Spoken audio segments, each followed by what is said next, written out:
matakot, kabahan sa mga kwentong nakakagimbal sa Kaistorya YouTube channel with daily post at 7 p.m.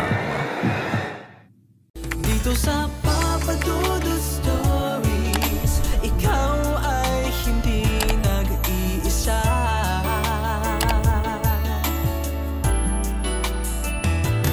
Dito sa Papa Dudut Stories, may nagmamahal sa'yo.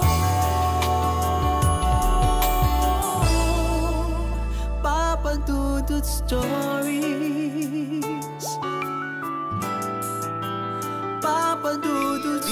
Dear Papa Dudut, sa lahat po ng mga nakatutok ngayon, huwag pong kalimutan mag-like, mag-share at mag-subscribe. Maraming salamat po sa inyong lahat.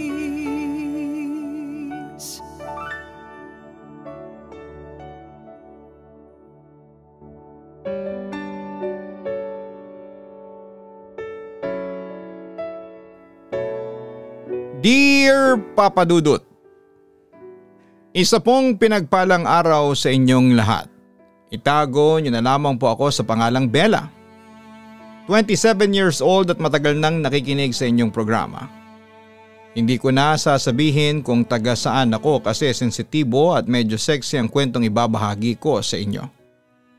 Ito lang kasi ang naiisip kong ikwento since wala naman akong na-experience na kababalaghan at hindi ako naniniwala sa mga ganyan. Papa Dudut, nangyari ito maraming taon na ang nakalipas. Ako at ang kapatid kong si Ryan ay galing sa kilalang pamilya sa aming lugar.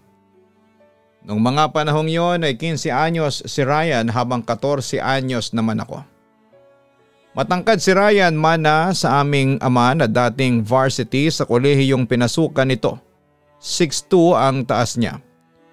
Gwapo at maganda ang pangangatawan. Mukhang nasa genes niya talaga na kahit na hindi mag-exercise ay pumuputok ang abs. Samantala ko naman ay mana sa aking ina na hindi katangkaran.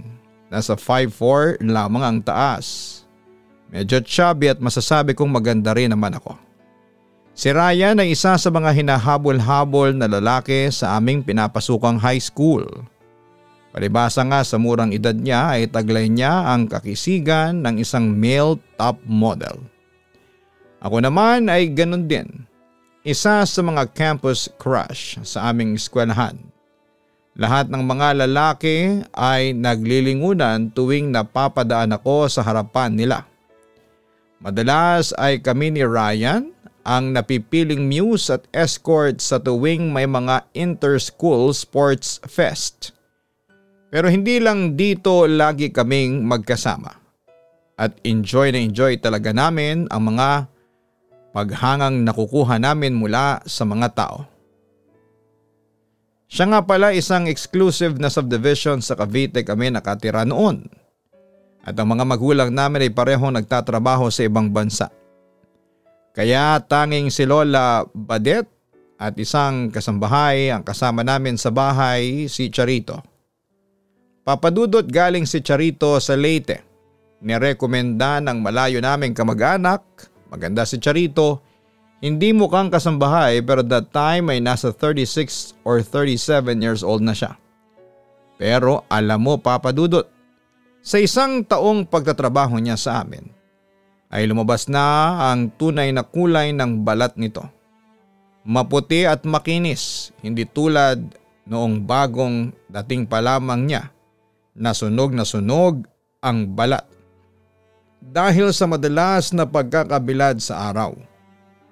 Malaki ang hinaharap ni Charito at ang ganda ng kurba ng katawan niya. Nasa 5 feet lang ang taas niya kaya lalong nahalata ang mga kaseksihan niya. Kaya nga nakapagtataka na sa edad niyang iyon ay wala pa siyang asawa. Sa kabilang banda ay hindi nakaligtas sa mga mata ng kapatid ko. Halos maglaway si Ryan sa tuwing nasisilayan niya ang kasambahay namin. Halos araw-araw ay pinagpapantasyahan niya ito. Lagi niyang inaantay ang pagwawalis at paglalampaso nito sa loob ng bahay. dahil siguradong libre boso siya dito. That time ay alam ko yun pero hindi na ako nakikialam. At saka naiintindihan ko naman siya kapag teenager talaga ay normal lamang ang mapusok pagdating sa usapin ng pag-ibig at romansa. Hanggang isang araw ay hindi talaga nakatiis si Ryan. Nagkataong umalis ang aming lola para bumisita sa bahay ng isa naming tiyuhin sa Batangas para doon matulog ng ilang araw. Kaya naman pumunta doon si lola dahil may aasikasuhin siya. Hindi ko sure pero parang tungkol yata sa mga titulo ng lupa. Lumipas ang maghapon. Halos di na makapag-antay si Ryan na maggabi na para may isagawa ang kanyang binabalak. Halos maghapon na puro sulyap at titig ang ginagawa niya sa tuwing nakikita niya si Charito.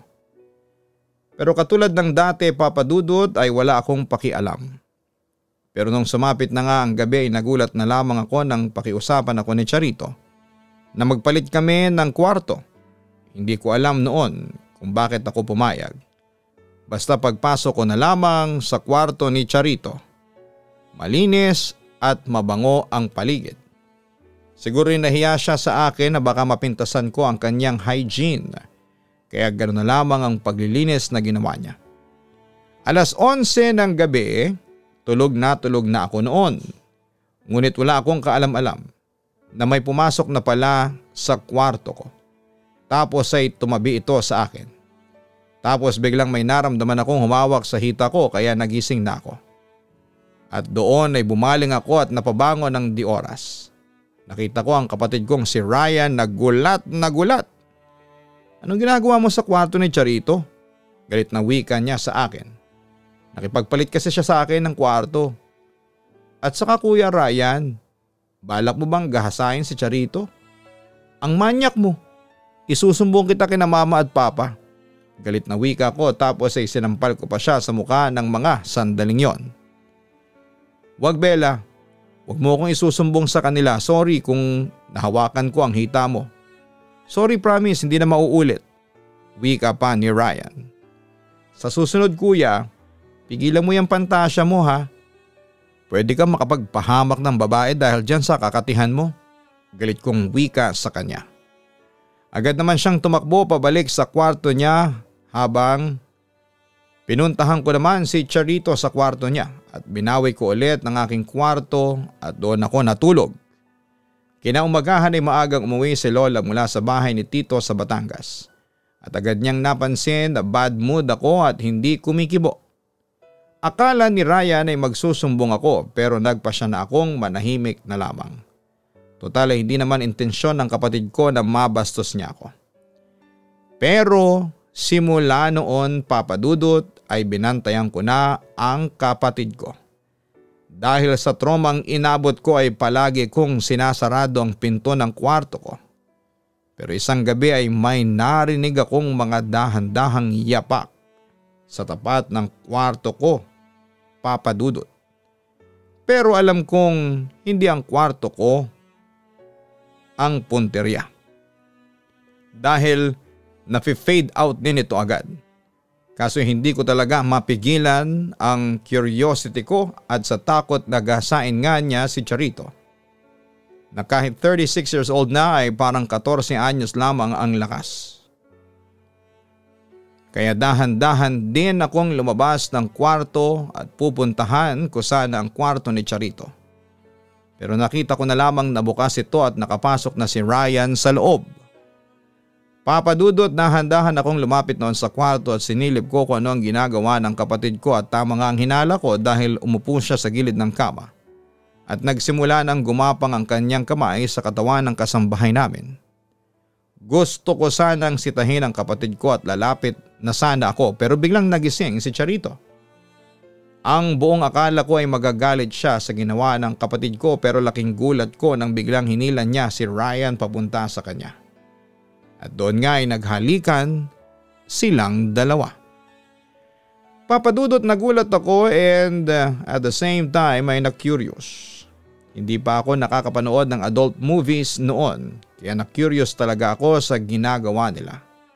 Unti-unting pinagapang ni Ryan ang kanyang kamay papunta sa dibdib ni Charito. Hanggang sa narinig ko na lamang ang mahihinang ungol ng kasambahay namin habang hinuhubad na ni Ryan ang damit ng kasambahay namin. Nakaramdam ako ng disgust kaya naisip ko na lamang na bumalik sa kwarto ko pero parang pinipigilan ng kung anong mysterious force ang mga pa ako. Kaya naman nanatili pa rin ako sa aking kinakatayuan. At sa mga oras na yon ay nilakbay na ni Ryan ang hubad na katawan ng 36 years old na si Charito. Mamayang kaunti naghubad na rin ang kapatid ko at doon ay isinagawa na nilang romansa na dapat ay mag-asawa lamang ang gumagawa. Pero imbis na ipikit ko ang aking mga mata, lalo ko pa silang pinanood. Kita-kita ko kung paanong nilakbay ng pagkalalaki ni Ryan ang pagkababay ng aming kasambahay.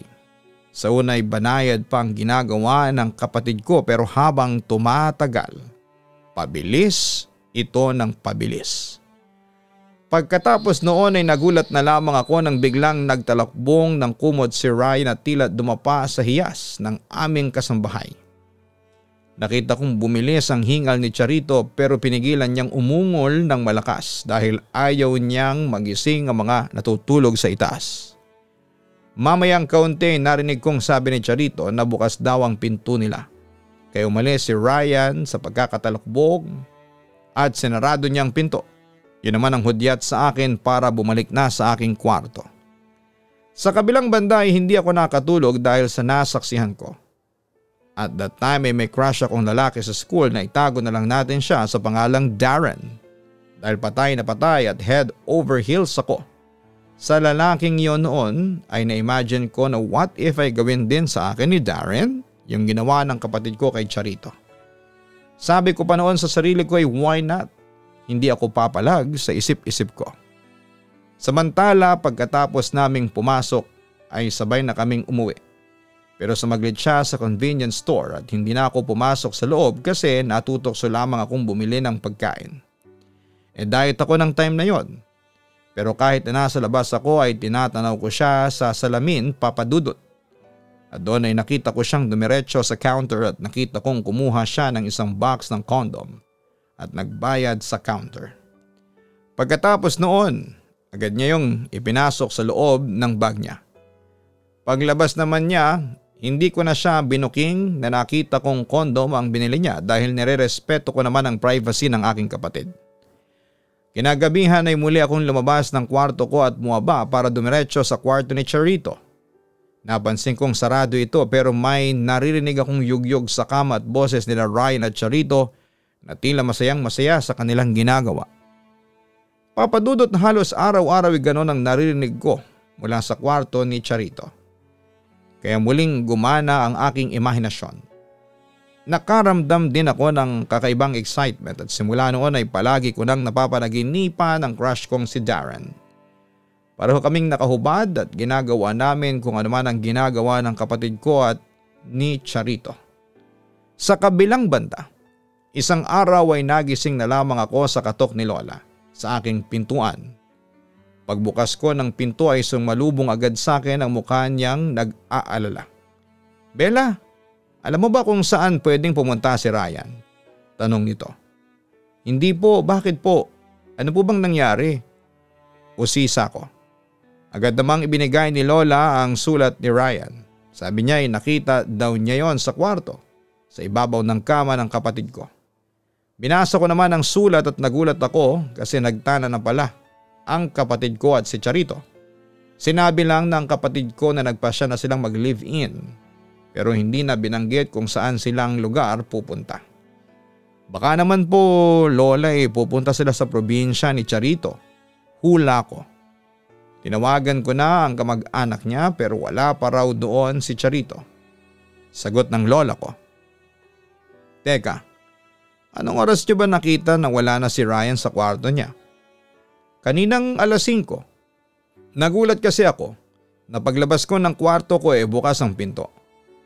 Pagkita ko nga wala na ang kapatid mo. Wala na rin yung mga gamit niya.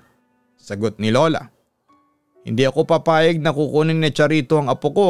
15 anyos pa lamang si Ryan. Minor de edad pa siya, kaya isusumbong ko si Charito sa mga pulis at pakakasuhan ko ng child abuse. Galit na wika pa ni Lola. Pagkatapos noon ay nagtungo kami sa police station at nagsumbong sa nangyari. Hindi raw sana papansinin ng pulisya ang sumbong kong nagtanan lang, pero noong malaman nilang 15 anyos pa lamang ang kapatid ko, ay agad silang kumilos. Pero lumipas sa mga araw, linggo at buwan pero hindi nila nahanap si Ryan, as in naputol na ang komunikasyon namin sa kapatid ko. Sa kabilang banda nang malaman ito ng mga magulang ko ay napilitan silang umuwi ng Pilipinas para tumulong sa paghahanap. Pero wala talaga. Pinuntahan pa nga nila ang pamilya ni Charito sa Leyte pero wala rin daw silang balita sa kamag-anak nila. Samantala habang sila ay busy sa paghahanap sa kapatid ko, ako naman ay biglang niligawan ng crush kong si Darren. That time ay gustong gusto ko pa rin siya, kaya mabilis ko siyang sinagot noon. First 3 months namin ni Darren ay masaya naman, Papa Dudut. Wala kaming problema hanggang sa dumating ang ika-4 na buwan. Doon ay nagsimula ng mag-request sa akin si Darren. Nagawin na namin ang bagay na ginagawa lang dapat ng mag-asawa. Isang gabi in-invite ako ni Darren sa kanyang studio type na tinutuluyan na ayon sa kanya ay inuupahan ng kanyang mga magulang para sa kanya. Ako naman ay inosente ng mga panahong yon. Kaya pumayag akong sumama sa kanya. Natatandaan ko, Papa Dudut, na maggagabi na yon. Kwentuhan, inuman at sabay kaming nanood ng paborito naming pelikula sa online video streaming. Nang matapos ang pelikula ay nagulat na lamang ako nang biglang halikan ako ni Darren. Bella, pwede ba? Mapanuksong tanong niya sa akin. Siyempre inosente pa ako that time kaya nagtanong ako kung ano yon. Agad naman siyang sumagot na baka raw gusto kong gawin yung isang bagay na tanging mag-asawa lamang ang dapat na gumagawa, ang romansahan. Tapos ay nag-flashback sa akin ang eksenang nasaksihan ko noon kina Ryan at Charito. Nakaramdam ako ng init at excited. Pero that time ay kinabahan talaga ako. Kasi virgin pa ako. Kaya tumanggi pa ako noong una. Ngunit magaling mangumbinse at manlambing si Darren kaya sa huli napapayag niya ako. Nagsimula kami sa nagbabagang halikan hanggang sa unti-unti na niyang ginapang ang kanyang kamay papunta sa maselang bahagi ng aking katawan. Agad niyang narating ang kanyang pakay. Nakaramdam ako ng kaba. Pero at the same time ay excitement nang nilakbay ng mga kamay ni Darren ang katawan ko. Mamayang kaunti ay napaungol na ako nang naglakbay na ang kanyang mandirigma sa kailaliman ng aking katawan at kaluluwa. Napapikit ako at halos mapaungol noon.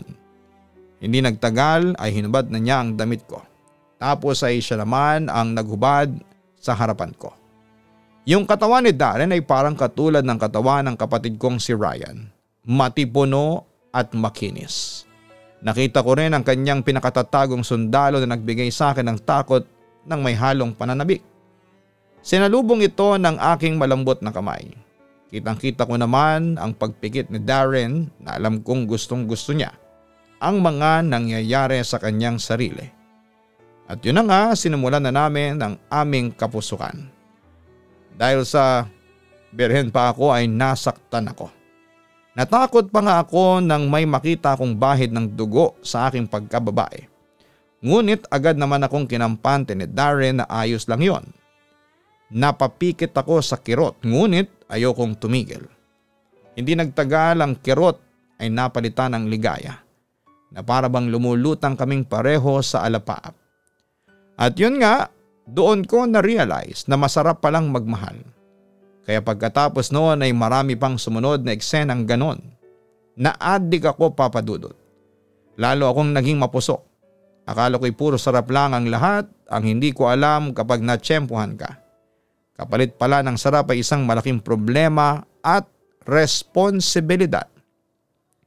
Ilang buwan matapos ang mga nagbabagang romansahan namin ni Darren ay nagbago ang aking pakiramdam at pangangatawan. Tulad ng madalas na pagkahilo, madaling mag-react sa amoy, pagiging mapili sa pagkain, at madalas akong dumuduwal. Napansin ito agad ng lola ko at sinabi niya sa akin na baka buntis daw ako. May nangyari ba sa inyo ng boyfriend mo?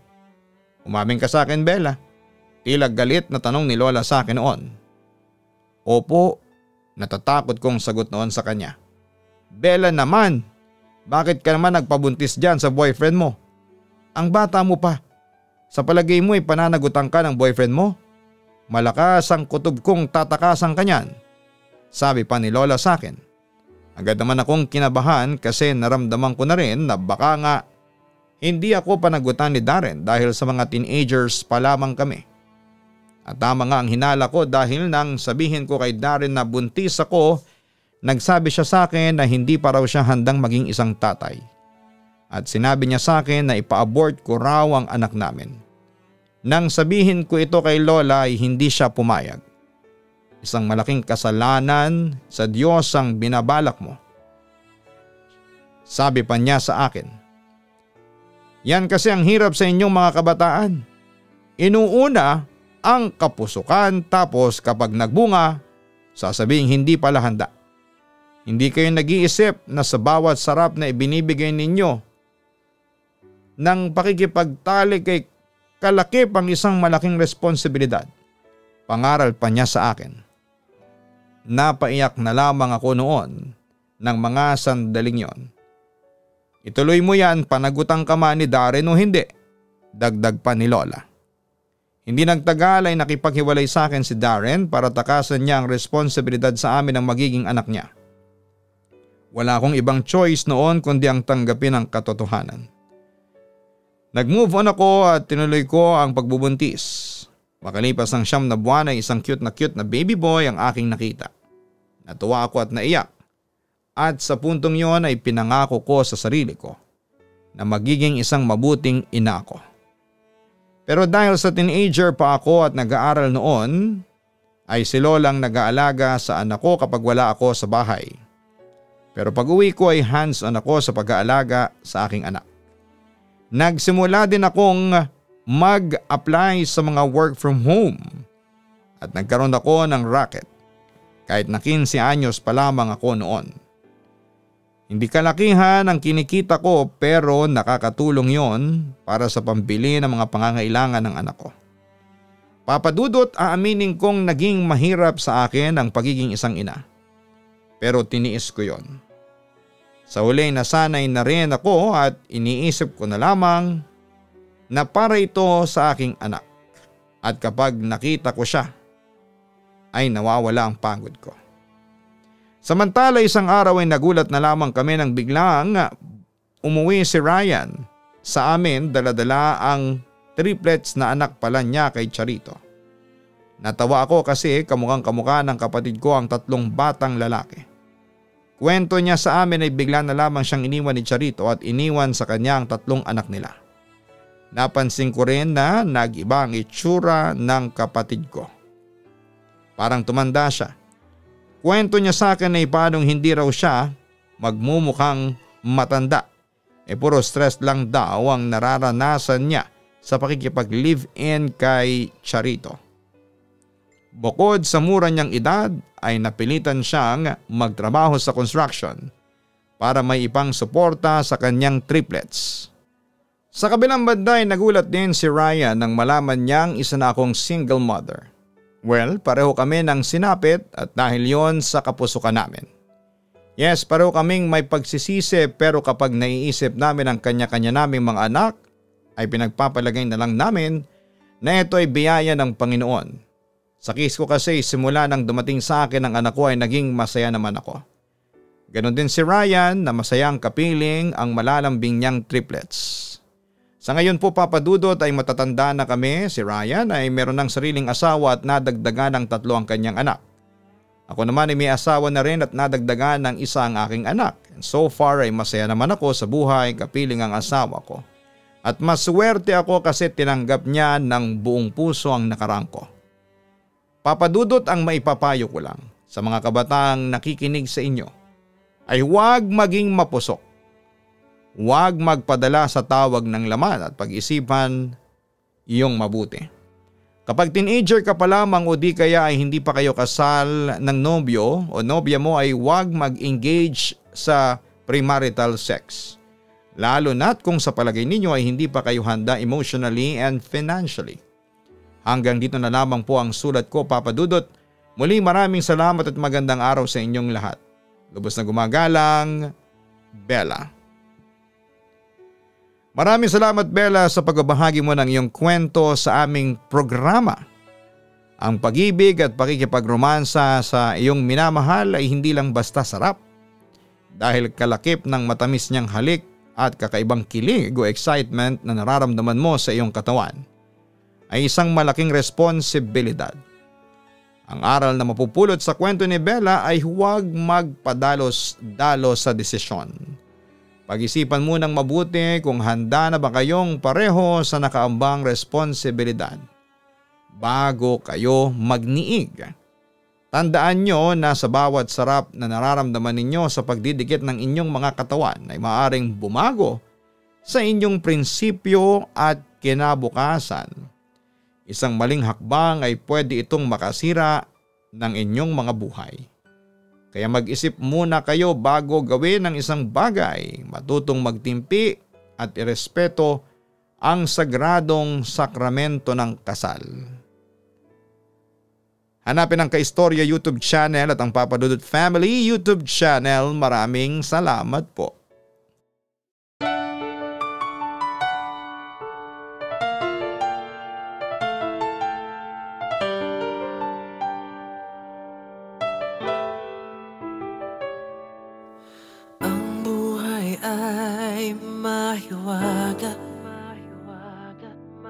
Laging may lungkot at saya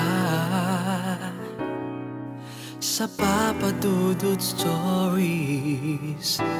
Laging may karamay ka.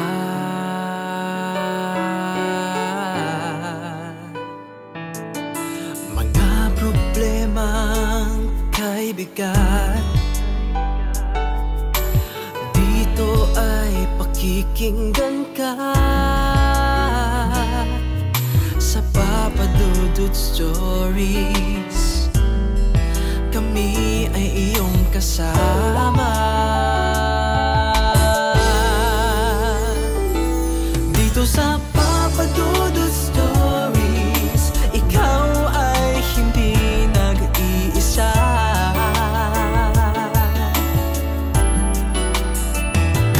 Dito sa Papa Dudut Stories, may nagmamahal sa'yo. Papa Dudut Stories.